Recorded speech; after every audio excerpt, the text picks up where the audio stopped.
Fiona and Hayley, welcome to the show. Thanks for having us. I feel so excited to speak to you both today. You're both powerhouses in your own right. And so I'm so excited to hear more about your parenting journey to date. To those listening, I have Fiona Falkiner on, and she is, they're both the mother of two beautiful boys, I should say, but Fiona is a model and TV presenter, and Hayley Willis is a former Nine Sports reporter and the co-host of Mamma Mia's Here If You Need podcast, which breaks down the week in sports. So, ladies, with two little ones, you certainly have your hands full. Is the juggle quite real in your household? Yes. Yes. It is real. It is it's certainly the jump from 1 to 2 was quite a reality. Yeah, and we chose to have them quite close together. I guess, thinking that they'd be best friends and just kind of get it all out of the way. But it was definitely it was almost having like two toddlers, newborns at the same. It was a lot. Especially if either of us were solo parenting. It was a big juggle. But the good thing is they are best friends, so it has worked out well so far. As they get older, it gets easier and easier, and you can see them really getting closer and closer. I mean, obviously they have their little biffies, but but it's really lovely to see them starting to interact and play together, which was always like the dream. Yes, I've got two that are 18 months apart. So at the moment, one's 5, nearly 6, and the other's 4.5. And they, now that they're sort of those ages, I'm kind of like, this is what I kind of was hoping for, in that they can go off together and play, and they kind of like the same things, and they're at that same stage of life, which is really lovely. But I can so resonate with what you're saying. When they're little, it's a lot of work. Like, it's not quite twins level, but it almost feels a little bit twins-esque when they're that close. Yeah. I don't know how you did it back to back. We had the benefit of 2 ovens, so It was. So is that what happened with both of you? So each of you have been pregnant with one of the children?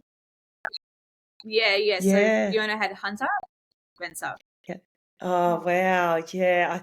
I feel like, I don't know if you guys experience, because even just talking about changes in your body when you're pregnant, for me, and I wonder if it is the 2 pregnancies back to back, but my lower back almost has never recovered. Like, as in, I know that I need to probably do more Pilates and strengthen the core. Can you both resonate with that? Lower back issues?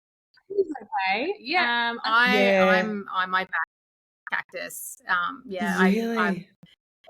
Seeing a pain specialist, and had stuff on my facet joints, like a radio frequency ablation therapy to try cortisone injections. Like, my back's never covered, and even now, like, I struggle carrying the boys because my lower back is just so dodgy.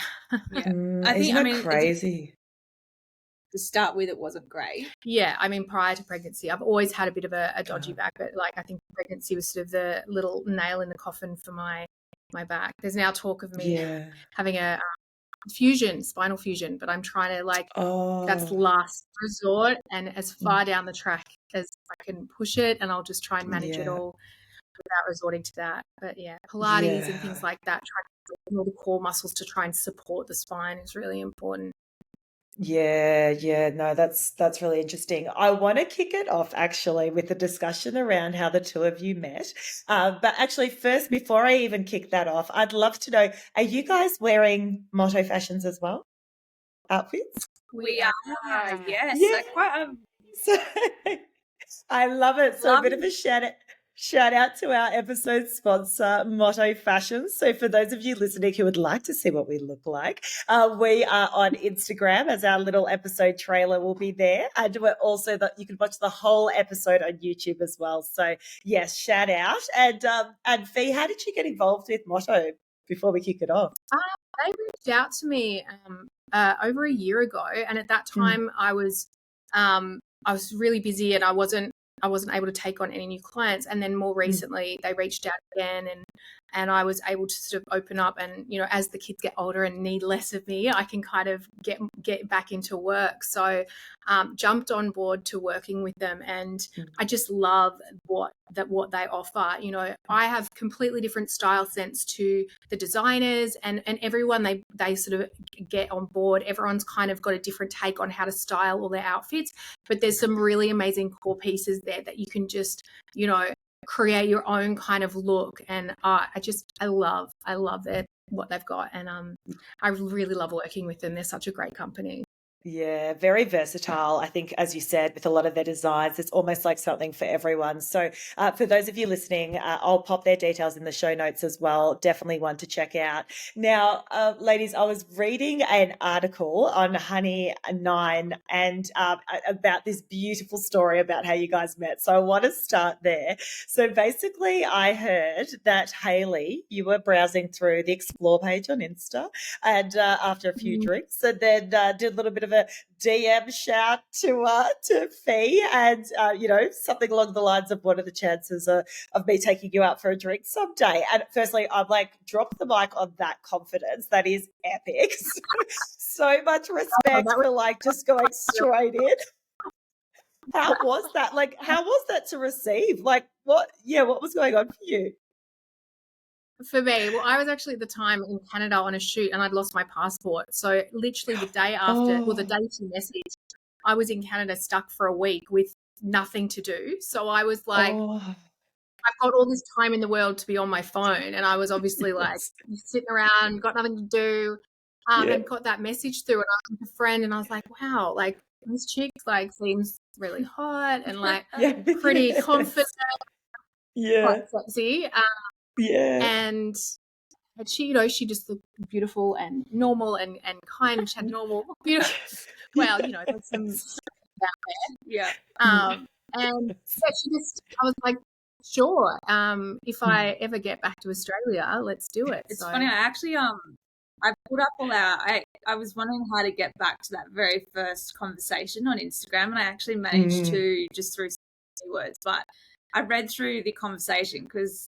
I had been out with some friends, and I hate to admit it was a bit of a blur, the act in itself, but kudos to my liquid courage. I managed to just go, you know what, that chick looks really awesome and I want to meet her and get to know her and take her on a nice date. So just slid on DMs, which I guess is modern day love story really. And then from there we just chatted for a few months before actually finally going for the drink.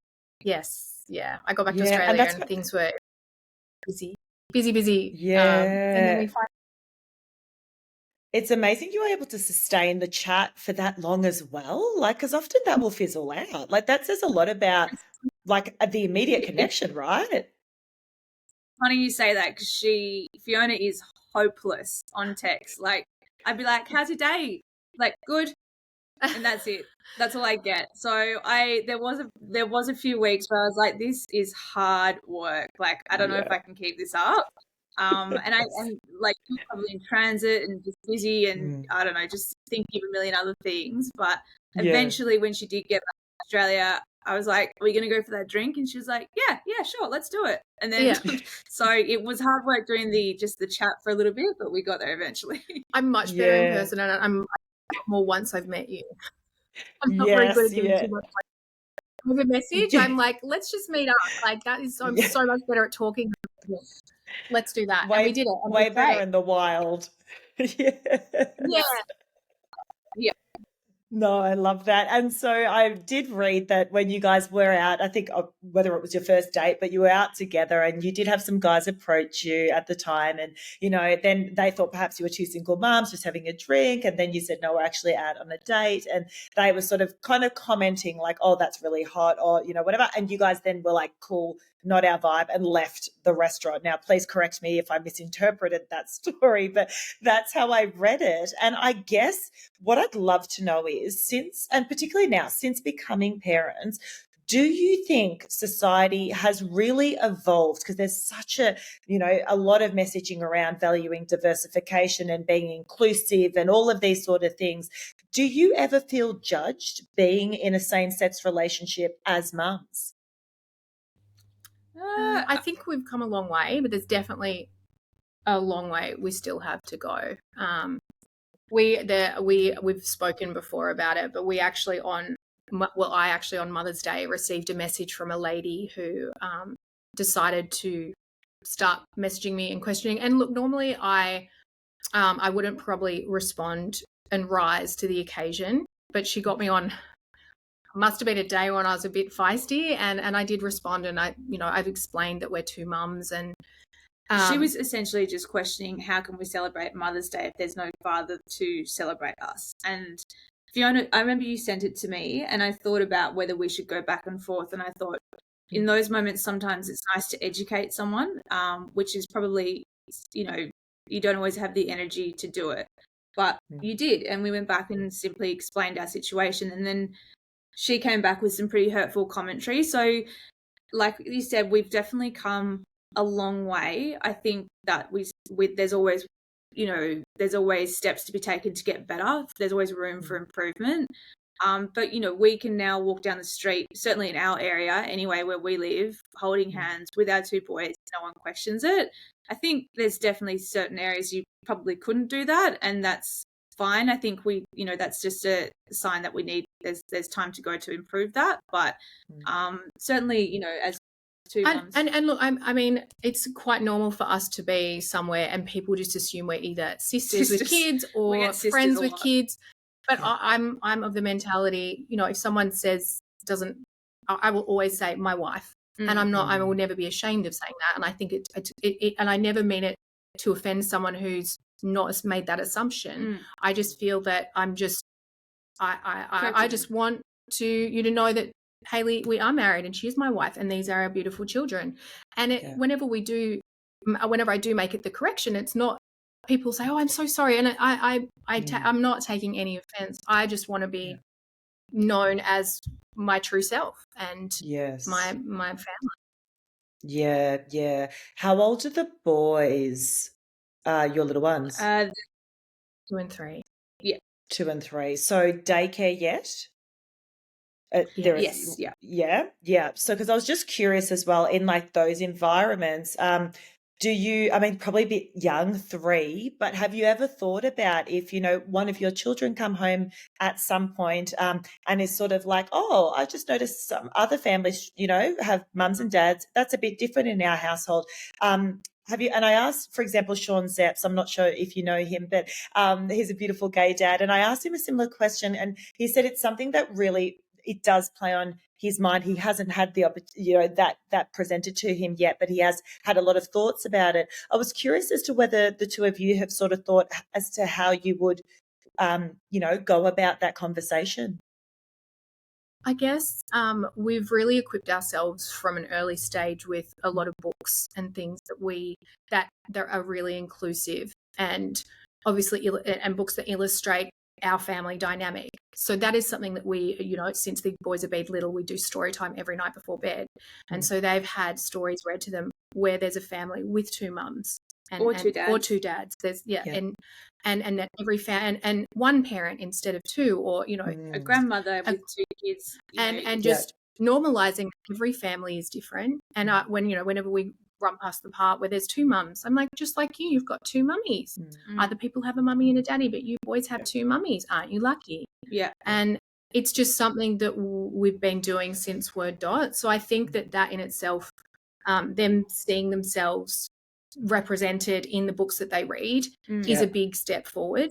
I think if they were going in cold and they would go into a daycare setting and see mummies and daddies and sort of question it, but they've never actually come home with that question yet, which I'm sure it is to come. And I think we'll just kind of also helps that, like, for instance, we've got friends who in heterosexual relationships who have been really good about talking to their kids about why Hunter and Spencer have 2 mummies. So that is also like a big kudos to them, and it's so appreciated from our point of view, hearing them go, oh, this is Hunter and Spencer's mummies, they have 2 mummies, and like you have a mummy and a daddy, so they have those conversations as well, which helps us navigate this path. And we're certainly grateful for it because it helps. Yeah, just not like making it normal for little kids to see that every family is different.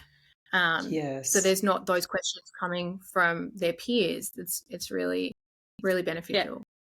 Yeah, I hear you. And I think, our children are very fortunate to grow up in a generation where diversity, to some extent, as we were saying, was sort of celebrated, or at least, talked about a lot. Like, doesn't matter, or just being inclusive in general, whether it's your race, whether it's your sexuality, whatever it looks like, right?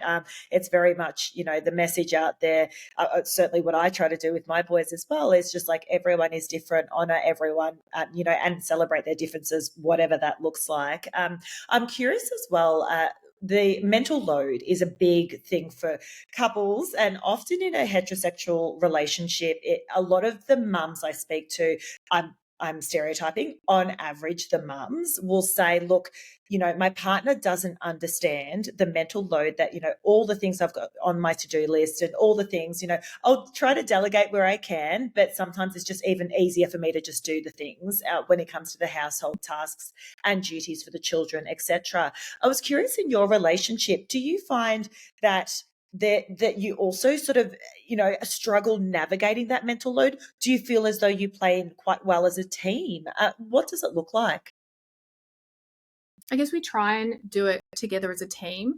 We've used because there's just obviously so much to do. So I found it, and I've got ADHD, so I really like to make lists. She loves lists. I like to break things down into tasks. So I listened to a podcast. I can't remember what it's called. It was on the Imperfects. In the Imperfects, and they talked about these cards that break down a lot of the household chores and the things to do with children, and we actually sat on our honeymoon. We bought them and we sat on our honeymoon, and I was like, this is going to be really helpful to me, just because at that point I was feeling a lot of overwhelm with going back, a lot more work and things. And Hayley was really receptive to doing it, which I found amazing, because it really helps me to be like, okay, this is what I need to focus on. These are my things. Then I can get myself sorted, because I work from home as well. So it's really a lot. And then Hayley, we've kind of picked what we were happy to do, and we've kind of been doing it that way. And then we kind of come together every couple of months and we check in, and we're like,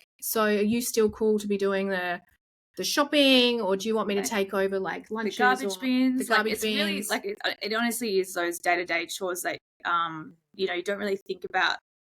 It's simple, brushing the kids' teeth, or unpacking their lunch boxes, or doing dinners, weekday dinners. It's all that, booking doctors, dentists, daycares. And I think certainly prior to the divvy up, and it's certainly an eye opener when you see just how much you take on as a parent. And I think for me, I'm very like we said, Fiona loves a list, and I'm sort of I just get things done as they come along, and that's where we differ. So it was certainly helpful, particularly for Fee, to for us to see those chores in front of us and go, right, okay, let's divvy this up this week, and then we'll revisit it if it's working, if it's not working, based on our work hours. And it was really helpful. Yeah.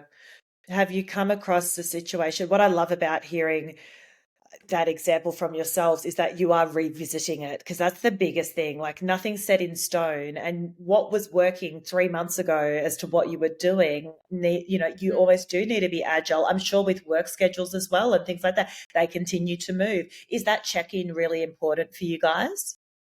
Well, it is, and we both travel for work as well, so that in itself is, we basically, when one of us is away, the other one steps up and does everything. It's kind of, so a lot of the time we'll literally be ships in the night.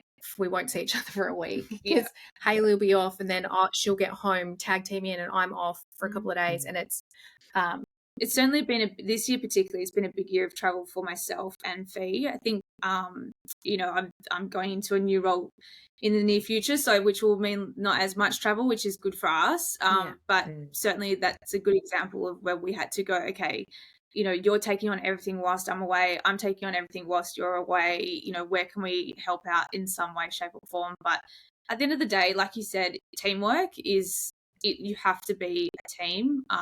We're certainly not perfect. Communication is we're working on it. We're working on it day in, day out. No one's perfect. So I think it's important to note that we aren't perfect. We've had to work really hard at our communication because and it's something we still work on it. Absolutely. And I think that's, Fee likes to talk. I'm very much someone that shuts down and goes for a run, to deal with things. So you've got to meet somewhere in the middle. And particularly with kids, you can't have this constant internal dialogue going, I resent this person for this, that, and the other. You have to actually talk to them because they're not a mind reader at the end of the day. So, we're not perfect. We've had, many conversations and about how we can improve our communication and work together better as a team. Yeah, I'm interested in what it looks like when you do sort of come up against, the difference of opinion. And I'm probably similar to yourself, Fee, where I will bring something up and I would like it resolved ASAP so I can move on. I'm like, I just want to get it all out and let's just get to the crux and get to the solution. Like, what's the big deal? Like, let's just solve it. Whereas my husband's probably a bit more like you, Hayley, was like, mate, I need a minute, like just chill. And maybe I'll walk away and then come back and we can be more productive that way. Like, how do you find, because they're two very different kind of styles there. How do you feel you come to a compromise, each of you, in order to hear each other? I think, again, that has come back to communication. So we have spoken about openly to each other that, I'll say sometimes we'll be having, maybe a heated conversation and Fiona might get overwhelmed and walk off halfway through. And to me, I'm going, that doesn't work. You need to finish. We need to resolve what's happening. Or there's the other, the other scenario where I can't even, I just need like a day just to process whatever's going on. And then we can have a sit down and conversation about it. But look, to be honest, like I'll be completely honest, we've done counselling. We've done counselling, which is something that we've probably not we've never shared that. I don't think we've ever shared that, but it's something, it's so important for us to be a strong family unit and it's a really, having kids is probably the toughest thing you can do as a couple in terms of the love you have, like the whole relationship dynamic. And the hardest thing I would say is because there's just zero time to spend on you as a couple and your relationship. That's pushed. What counselling was literally forcing us. They were like, you need to spend time for each other. We were like, we don't have time for each other. That time? But that's the thing. The boys are our priority outside of work. You just want to do everything you can to be with them. But that kind of means the relationship side of things, time falls to the wayside. So you're not getting that really strong connection. So that's something we as a couple are really, that's our kind of working on, even if it's like once a month date night, or not even date night, just some kind of, it's just us like time. as simple as pulling out a glass of wine, putting out the Monopoly deal cards and sitting there, phones away, watches, your Apple TV Watch off, TV off, and just having a chat and checking in. It's amazing what that has done for us. Because it's funny, I was very resentful to the idea of counselling. I was like, no, not happening. We've only been married for a year. This is ridiculous. But when we actually did it, I was like, I think that in any kind of investment of making our relationship stronger and happier, for it to make us better together, I'm like, why is that? That's just like a no-brainer to me. Hayley was just like, this doesn't, we're going to be married a year. Why do we need counselling? And I was like, I think it's going to make us better. That's great. Like, there's nothing to be ashamed of. And in a year which was so big for both of us, it was amazing. Like it was just that hour that we needed to talk, to work out where we're coming from, what we're feeling, without and how we are both very different as well. We come at situations very differently, and working on how we can communicate better in those, more stressful times. Yeah, I'm such an advocate for counselling, and similarly, I've done some counselling with my partner too, and I just felt like it was a game changer because I felt I was trying to articulate my message, i.e., my life is so different now. We have children, and I feel there's so much on my plate, and I'm trying to delegate, but you're not really getting why I'm stressed. And then he's kind of like, well, I don't know, I'm trying to go to work, mate. Like I've got things to do too. Like, and we just weren't meeting, and so just to have that third party to kind of force you to hear each other, I found completely invaluable. From your perspective, was there a breaking point? Was there a point of massive tension that got you there? Was it a progressive kind of feeling that you wanted to go? What was it? I think it was progressive, probably over the course of a year. There's things that go, I think the best way to put it is things that go unresolved, and then as those things build up, you get to a point where you go, okay, the communication is really broken down. So you just kind of like, we're ships in the night, but we're not really communicating, feeling a bit more like housemates than partners, that kind of vibe. And it was just like, this isn't good. Like I was like, we could be so much better than this. And I think at the core of it all, when we started the counselling, I think my reflection on it, and that's not to say it's done, like we'll definitely still do check-ins every now and then because I just think it's important. But when I reflect on it, the fact that we were both willing to try, navigate all this stuff that probably more often than not, people will go, I can't do it, I'm done, I'm out. They just throw the towel in. And I think, you get married for a reason, and you love each other for a reason. We've been together 7 years, maybe 7 years, I think it is. So coming up 7 years. So, that's a long time to be with someone and navigate a lot of, chapters with. So I think when we reflect on actually doing the counselling, I go, the fact that we would both go, we want to try and be better partners to each other, that to me was the biggest, the biggest learning from it is that we so deeply do love each other, despite all the hurdles that we do get thrown at us and the challenges you face in parenting, that at the core of it all, we're willing to try and navigate it together, and whatever it takes, we'll do it. Yeah. I love that. Any tools that each of you got that might be helpful to listeners as well around from the counselling session? If you had to sort of each pick one thing that you're like, wow, that really supported us, what do you think? I think certainly one that I found that was quite helpful was, and it seems silly, but yes, I think because we were both coming from a place where we weren't listening or hearing each other, because we were just both feeling unseen, unvalidated, the relationship. So when we were coming, we just weren't listening to each other. Talking at each other heatedly.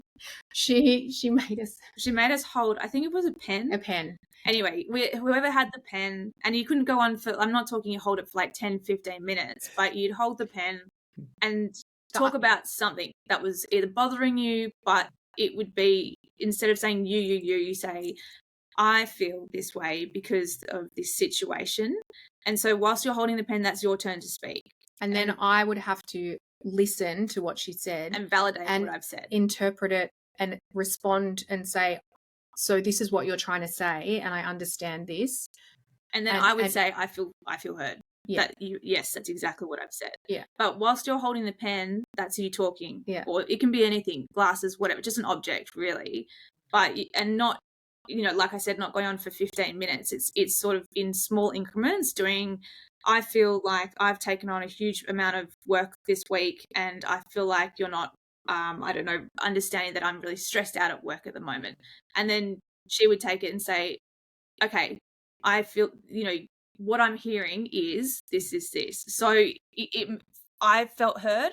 I felt like I'd spoken, and then she would do the same and hold the pen and have her turn to speak. So it seems silly, but it's amazing when once you feel heard, how different you feel towards someone. Yes. Like it's incredible how just that being the validation of listened to and feeling seen just brings you so much closer together. It's also just knowing that your feelings have been validated. Yeah. I feel hurt when this so-and-so, or you'd say, I feel angry when this, and I'd be like, I understand your frustration. Your frustration is because of statistics.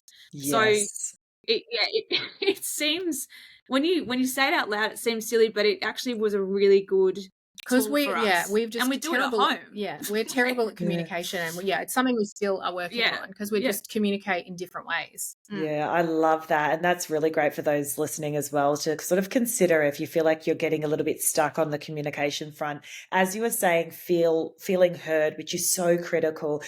Appreciation also came to me. I know one thing that I got from my counselling session is like, just appreciate me. Like, so now what we do is like, when we all sit down for dinner, Jules might, and I've cooked it, Jules might go, oh, babe, this is really good, thanks. Or just kind of acknowledging the meal. Or if, Jules has taken the kids and I've been able to go for a run, I might come back and say, thanks, babe, for getting the kids. And it's so like nothing. It takes you 3 seconds to drop it. And it sounds corny as well. All these things often do sound a bit cringy, but it's amazing. Yeah, how you can feel. Not just like the acknowledgement. It's actually just feeling like your input is valued. That's it's right. as simple as that.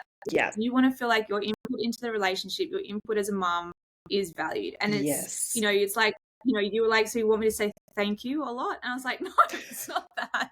I just need to feel like input in this relationship is valued, and vice versa. So, it's, look, I can't speak highly enough of, people often go, oh, you're going through counselling, troubled waters. And I'm like, no, it's not that. It's, we're going, okay, like, we're stuck, but let's fix it. That's what we're in this together. This is, and let's make the marriage journey as like happy and easy to communicate and just better. Like, how is there any wrong in trying to make your relationship better? Absolutely. It's maintenance, right? Absolute maintenance. And I again couldn't speak more highly about it. One thing, changing tact a little bit here, I'd love to know, I understand that when you went along on your IVF journey, and potentially it was more so the first time, please correct me if I'm wrong, but it did take a few rounds of IVF to be able to conceive. Was that right? Was it with your first or second or both times? What did that look like? Yeah, I did 2 IUIs, which didn't take, and then I did 2 full rounds of IVF because I never got many eggs or embryos. Okay. So first round, I think I got 4 or 5 eggs and only like 3 embryos, and none of those matured. And then the next full round, I had to do another full round to try IVF again. And for those that don't know what IUI is, it's essentially just inserting the sperm. It's like inserting the sperm twice didn't work, and then a full round of IVF, I didn't get the eggs didn't mature. I put 1 in and it didn't take, so then I had to do another full round, and I got another, I think, 4 eggs, which I think 3 turned into embryos, and I think we put 1 in, it didn't work, and then there was another one we put in and that worked, and that was our little Hunter, beautiful boy Hunter. Whereas Hayley, you did 2 you did 1 full round, but she had lots of embryos, so the first one didn't take, but then she just popped another one in, and that was fancy. Yeah, it's incredible, this journey that we go on. And I guess, look, the reason why I bring it up is often I am speaking to parents who even potentially are going through IVF for their second or their third, and they're kind of like, this is so, I mean, any which way you look at it, it is so incredibly taxing because the control is completely out of your hands. I'd love to hear from both of you, I guess, any words of advice that you might have to those listening who perhaps are going on this journey at the moment? I guess, like for me, I found it was during COVID that I was trying, and it was just, I found it personally a really lonely journey when you're going through it. As much as you've got your partner or you've got people around you, because it's happening in your body, it can feel incredibly isolating, and you get in your own head about it. And I found it really beneficial this is one of the reasons we actually made a podcast called What the IVF. When we're doing your journey. Later on, because I found it really beneficial to join like chat groups and stuff on Facebook and talk to other people going through it and connecting with them. I found really helpful at the time.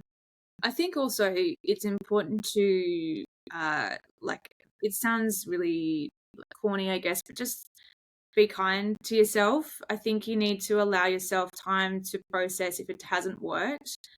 Because the first thing you want to do is, right, let's get straight back into it. And I think that's totally fine, because you do want to get straight back into it. But I think you got to be kind, acknowledge yourself, acknowledge the feelings that you felt in it not taking, and then go do something nice for yourself. I think go get a massage, or go get a facial, or go to your favorite restaurant with your partner and eat something that, you've wanted to eat, all week, but you've been so focused on trying and doing everything. So, because between my two that didn't take with the second round, I remember I was just so devastated when that first one didn't take, and I was doing acupuncture at the time, and my acupuncturist, he's a really good friend of mine, and he was saying, honey, you're not ready to try again. Like, you need to take a month off. You need to give yourself a break, give your body a break. Just be so kind to yourself. And it was at that point I was like, you know what? I'm just going to try and get it out of my head, remove all the pressure, the external pressure, the internal pressure I was putting on myself to try and fall. And I was like, this month is going to be the month of happiness. What are the things that make me happy? And I was like, I'm going to go for a walk near the ocean every day, and I'm going to eat cake every day and feel no guilt about it. I'm going to move my body. I'm going to do yoga. I'm going to do breathing exercises. I'm going to do meditation, but none of it and I'm going to not think about the falling pregnant and putting all that pressure. Which is easier said than done. Easier said than done. But I called it my month of happiness.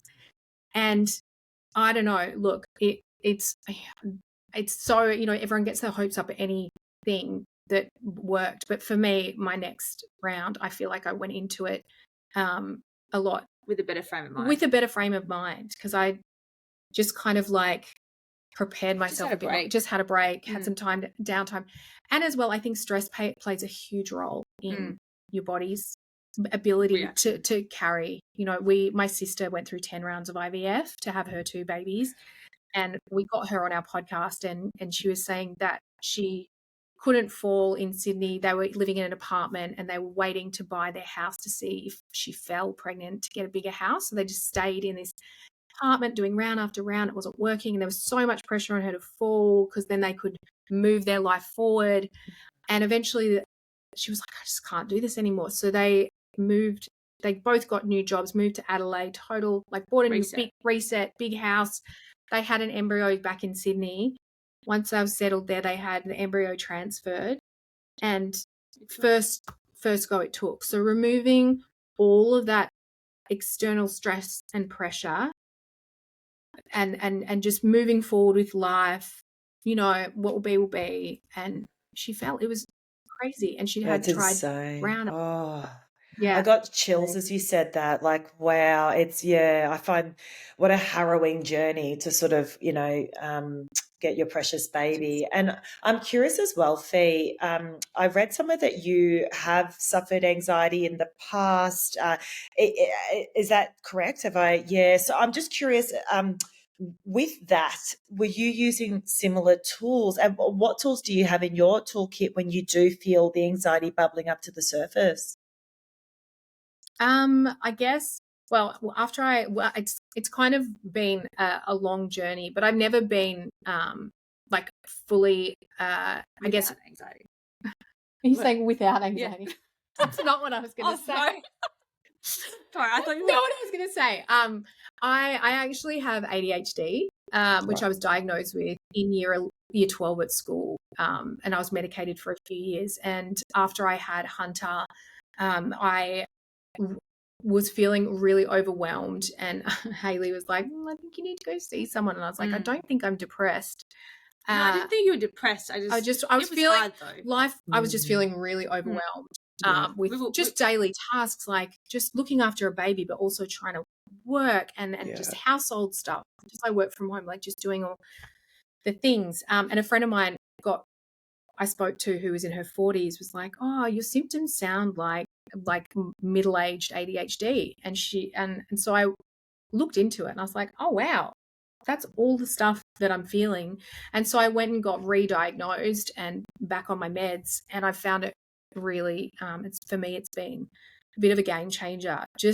But it also, in terms of when it comes to a toolkit that I've observed in you navigating it is when you go for your walks, like you go for your walks, or you know, you go to the gym and just jump on the treadmill and spend like an hour just I need to get out of my own head for it's really helpful. Like it just being it, like I might do a spin class or just go for a walk, or go like when on a walk listen to a podcast or Pilates, whatever it might be, but you're not inside your own head, because I find I'm inside, because I work from home, I'm inside my own head, not with I'm not interacting with other people. I mean, that internal voice can be a really overwhelming presence and can trigger my anxiety. I think a lot of mums experience that as well. You know, if you're a stay-at-home mum, you might be not socializing with many people and you're just in your own head all day long, which is something that we worked on, because I would be going to work, coming home, and Fee would talk at me pretty much as soon as I came through the door, and I was just like, oh my God, I've been in meetings all day, I'm so exhausted, and I just like, I'm craving someone to talk to me, and I need silence. I've had nothing. I've been had a baby for company all day. Please, like, how's your day? And I'd literally follow her into the toilet and be standing at the toilet door like, tell me, like, what? Talk to me. How's your day? Can I just have a minute? I was like, okay. I love that. It's like, I need that adult energy in my life, like ASAP. Like, yes. No, I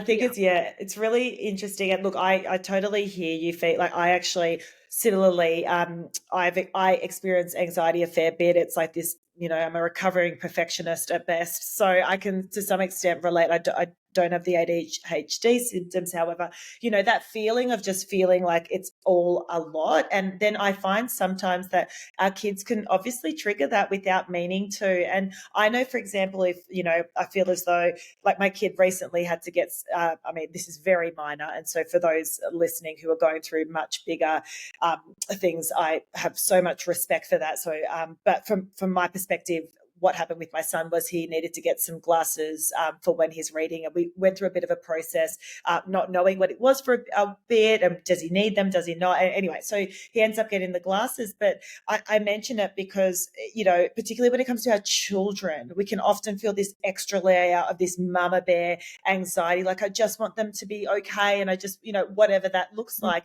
And I did read, and again, please, ladies, correct me if I'm wrong, but you similarly had an experience with Hunter where he was a little bit behind milestones, and I just wondered, you know, did you each feel that level of, I don't know, mum guilt, anxiety? What does that look like? Because it might help our listeners. Definitely. That's definitely me. I guess both our boys, like Hunter and Spencer, both of them didn't walk till like bang on 18 months. And Hunter was slightly behind his milestones. It turned out he needed to have grommets, so he was kind of, his hearing, he was underwater, so that was a bit slow. And obviously I was just you know, you do all the reading. I was internalizing it all, and calling in, like taking them to specialist appointments to check in and see if they're okay, but freaking myself out going, is it something I've done? Have I not done enough? Am I doing too much? What is, you know, I get really like overwhelmed and anxious about it. So I try and I think probably do a bit too much, because then I'm calling in like baby physios and chiros and checking everything, and it was like I get their head shape checked. Oh, is the back of their head too flat? Oh my God, I've laid them on their back too much. I didn't cuddle them enough. Oh my God, what have I done? And Hayley's like, fine. I mean, but it's, and I kind of, to some extent, it probably felt like I wasn't validating her anxiety. It wasn't so much that I was just like, he'll walk at some point. They're not going to get to their 21st and go, didn't walk until I was 18 months old, so I'm really been set back. It's fine. After the fact, it's so easy to think that way. But when you're in the moment, you're looking around at all the other babies, like everyone in their mum's group. I went to a mum's group, and all the other mums in my group, their kids were running around, talking and running and walking, and I still had a toddler who was crawling and nonverbal, and it freaked me out. I was like, oh my gosh, and I was actually like are we going down the autism spectrum? Like, has he smiled at me enough? Like I think you spiraled a little bit because I was like, wow, we're so behind on the 8 ball. Did he make eye contact? There's nothing. Look, at the end of the day, there's nothing wrong with getting the appointments. Like as a first time mum, you don't know what you're doing as much as you read about it. So there's nothing wrong with going to the appointments. I've been a lot more relaxed with Spency, just knowing. We're like, what's looking at 14 months? We're like, I'm like, it's easier with. It reminds me a lot of it, and I was, very similar too. Reminds me, I don't know if you've seen that Bluey episode, Run Your Own Race, but basically it's a whole episode. We love Bluey in our family, but basically it's basically this, like where it's like, the mum goes to the mother's groups and all the kids are racing around and like little Bluey's like this blob and by the end, little Bluey, she was able to sort of stand up and start walking, but one of the other dogs is like, just run your own race. And I think, that's why I think it's such an important conversation to be had, because it could be someone listening going, look, I am feeling the panic or I am feeling overwhelmed. And sometimes it is nice to hear other people's perspectives and go, okay, like let's, as you were saying, Hayley, like absolutely, if it appeases your anxiety and you feel your gut feel is, yes, I'm going to book the appointments in and do that, you do you, absolutely. But also know that, we all feel these emotions as parents. So it's normalizing it for those listening as well. I'd like to finish up with a question that I ask all of our guests. So I'd love to ask each of you, how has parenthood changed you as a person? Do you want to go first? Sure. Parenthood has probably changed me the most of anything in my entire life. I guess my children have become my everything. Not sure if that's probably the healthiest thing, but my life right now just revolves around them so much, and I love them so deeply. And I guess it's just before having them, I didn't know that type of love even existed, and so it's just been the most incredible whirlwind journey. Like it's the hardest of times and it's the most beautiful of times with our boys. And I just, it's just changed me from, for such a long time, it was just, my life was all about me and just all that mattered was me and my happiness. And I can safely say that is now like, that's not the focus now. The focus is on my boys and their happiness. And that's probably where I'm going to be for a pretty long time. But I'm so happy with that because that's what makes me happy now.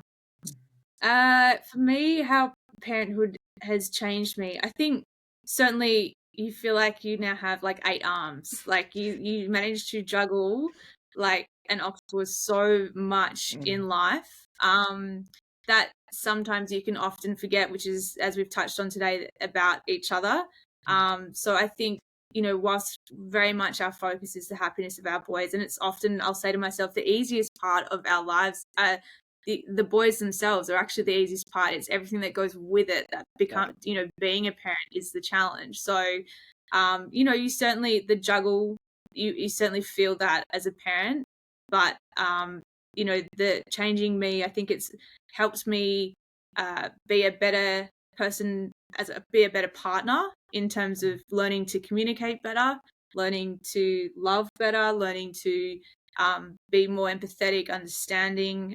It's all a journey. So I think you need to accept that you're not ever going to be the person you were before. You are someone different now as a parent. And perhaps for me to start with, that was something I struggled with. And I'm not sure if you were the same, but I certainly was like, I just don't like you really do become a different person, and it's a better person. It's a better version of yourself.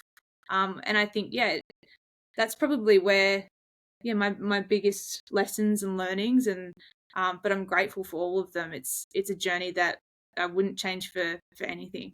Yeah, I love that. So well said. I'd love to know what's next for you both. Anything you'd like to share with our listeners?